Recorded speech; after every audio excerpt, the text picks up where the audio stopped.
Uh-oh.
Okay, we'll start with this, an update on what is supposed to be the top-ranked broadcast situation via Lance Pugmire, who was told by Bob Arum, "Will probably take off August and return in September." Adding that he doesn't expect any of his major fighters to be inconvenienced by the transition. I mean, yeah, Keyshawn Davis was supposed to fight, but if he didn't, that's not Top Rank's fault. They did manage to get Abdullah Mason out there. They're gonna get Xander Zayas out there at least one more time before the current deal ends. Teofimo's not really their problem anymore. Even though he is said to be still under contract with Top Rank, they just get a piece of whatever action he gets. But he's got the autonomy now to go wherever he wants. An article from earlier this month, written by Michael Woods, where Bob Arum anticipated a robust programming start in September of up to 40 events, is consistent with what Bob just told Lance Pugmire, that they'll be back in September. Been a lot of rumors circulating about the future of Top Rank and some doom and gloom from boxing insider Rick Glacier,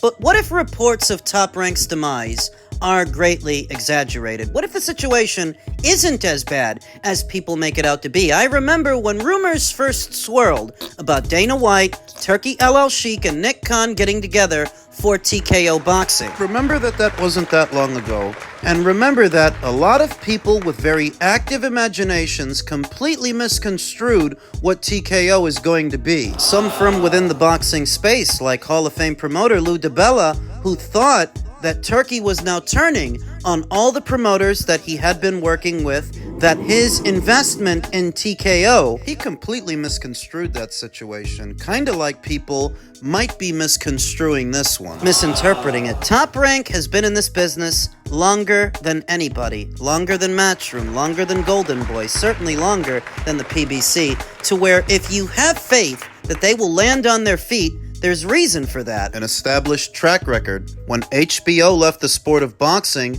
they landed on their feet then. They may land on their feet now. I think too many people with too many agendas are fueling these rumors and all this doom and gloom because they want Top Rank to be in the same precarious situation as the PBC, as Al Heyman, to try and prove a point. What? That the PBC was criticized unjustly because look at Top Rank, they're on the same boat. But are they? There's a rumor that Warner Brothers Discovery may be one of 3 broadcast partners they have moving forward.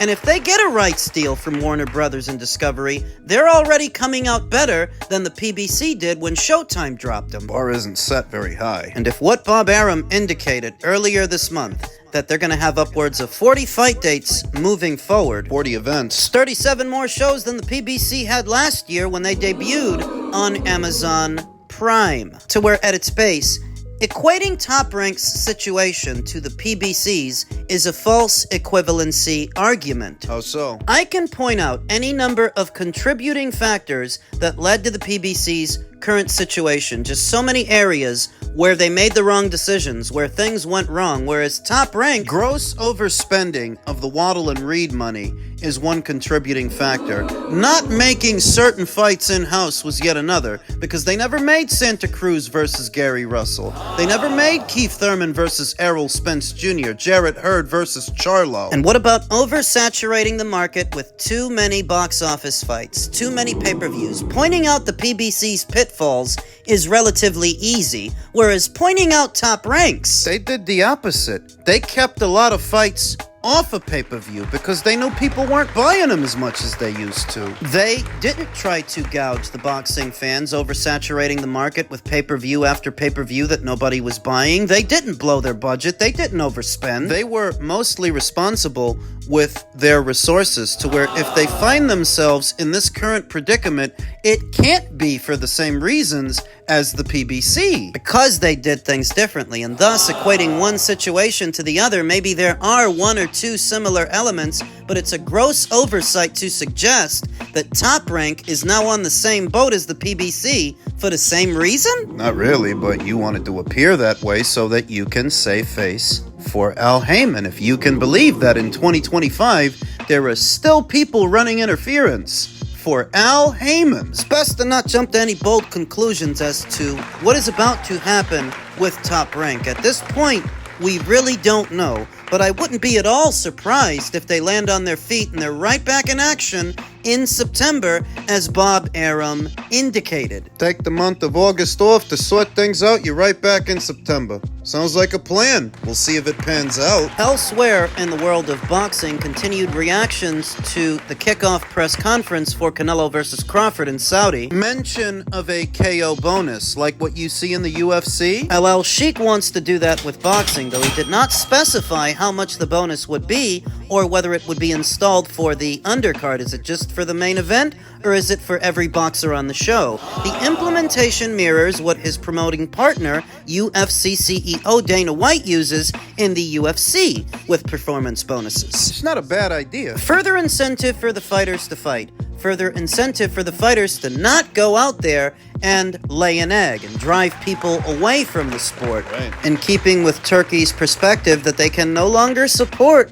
those Tom and Jerry fights. Those fights where one guy has to spend all night chasing the other. That isn't a fight. Now, veteran boxing scribe Mike Kopinger elaborating upon that, saying, it seems to be a lot of misconception here with Turkey's comment on quote-unquote Tom and Jerry fights. Boxing from the outside with a jab isn't running. Running is when you refuse to engage at all. No one is a fan of that. This is entertainment. This is show business. Damn right. And for that, some disgruntled customer tried to accuse Cue Ball Mikey of not liking the technical aspects of boxing. Oh, technical aspects, the technique. This Ali VA guy doesn't know what technical boxing is. His idea of technical boxing is sidling along the perimeter of the ring so far on the outside, yeah, the other guy can't hit you, but you can't hit him either. You're not even in a fight anymore. It's not a fight. It's not a boxing match. It's not anything. I want to talk about technical boxing. Technical boxing is being able to operate within the line of fire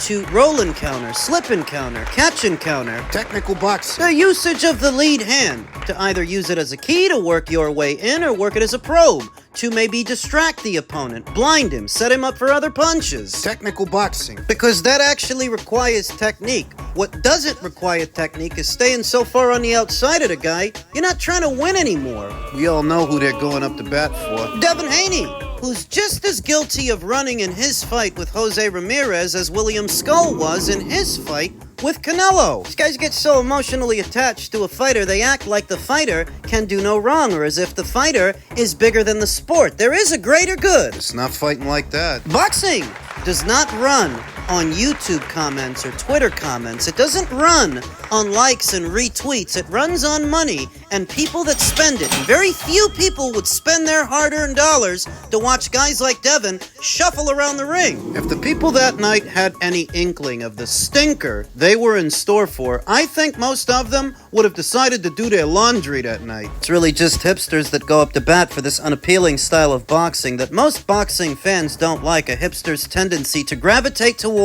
what is unpopular for the sole reason that it's unpopular. Kinda like a contrarian. You ever talk to one of those guys? Talk about your wastes of time. Playing devil's advocate, I advocate that the fighters actually fight because that's what people usually pay to see. Call me crazy. And so Turkey aspires to bring the action back to the sport of boxing with KO incentives and smaller ring sizes. People are mad at him for this? What they're really mad about is that Turkey is all the things they pretended Al Heyman was.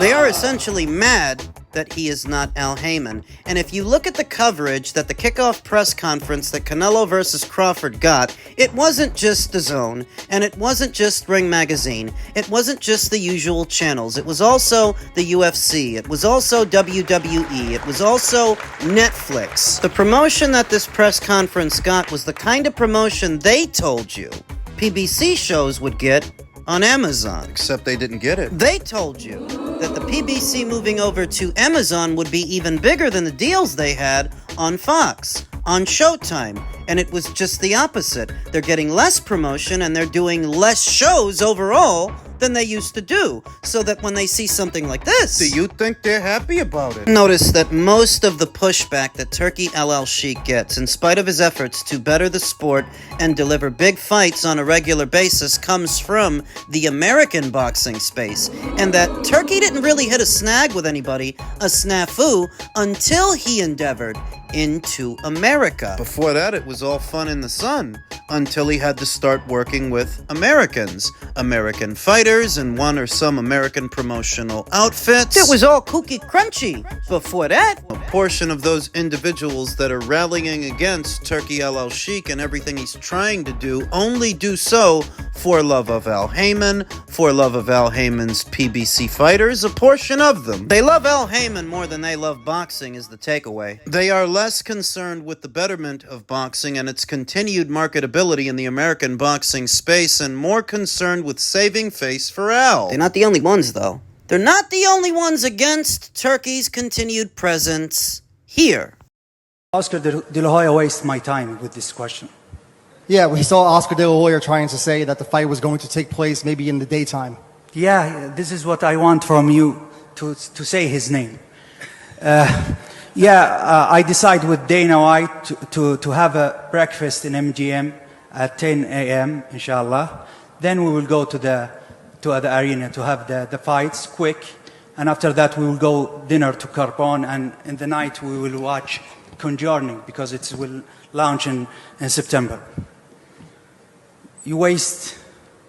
Oscar De La Hoya wastes my time with this question. Of course, this is in the peak. This is the boxing, the sport number one in the world. This is Canelo and Crawford.